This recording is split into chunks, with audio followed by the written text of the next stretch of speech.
Let's get to some voicemails. You can leave us voicemail 24 hours a day. The phone number is 219-2-DAVID-P.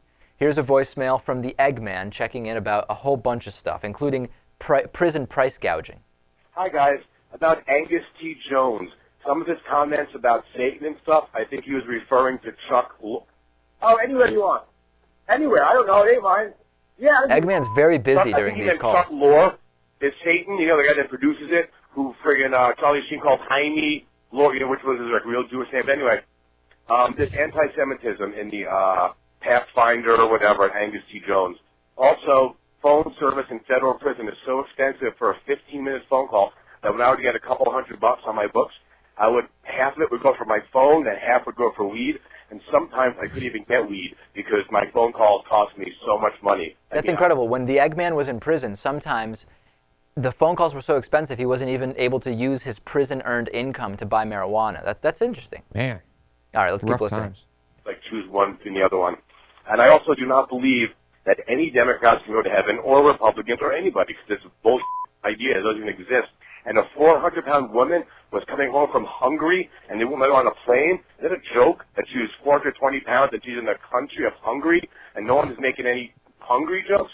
I don't get it. Oh, yeah, Jeremy from Japan is a good caller. I was not being facetious at all. I like what he says, content-wise and caller-wise.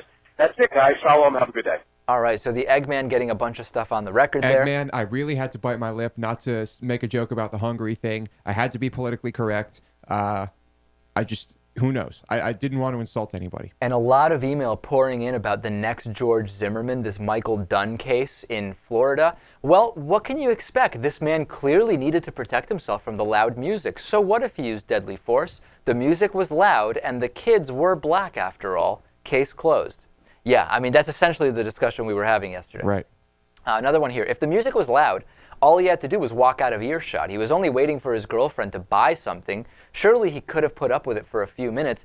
It's a classic case of redneck racist intolerance coupled with easy access to firearms. Wow. A dangerous combination. And cool. So if he wins the case, can I just walk outside and start shooting people that play music loud? Would it be precedent? Would it be precedent that loud music is considered intimidatory and you need to stand your ground on that? Well, I think his defense is going to be that he thought the kids were going to get out of the car and attack him, or he thought they had guns themselves and were going to shoot him. It's just like how far can you really take, I thought they had a gun? How far can you really take that?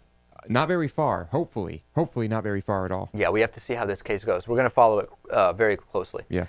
We're going to have a great bonus show today. We're going to talk about the effects of chemotherapy on the brain. There's a fascinating new study out about it, and we're going to discuss it. We'll also talk about Egypt sentencing 8 people to death over that innocence of Muhammad, innocence of Muslims. What was the name of the movie? I think it's Innocence of Islam. Yeah, you know the movie, the one that didn't have anything to do with the Benghazi situation.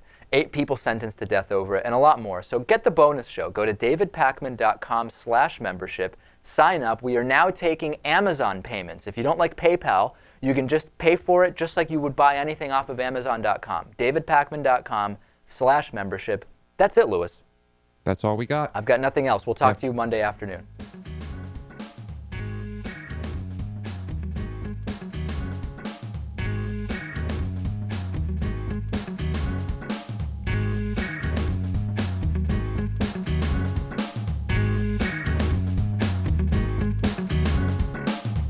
The David Pakman Show at davidpakman.com.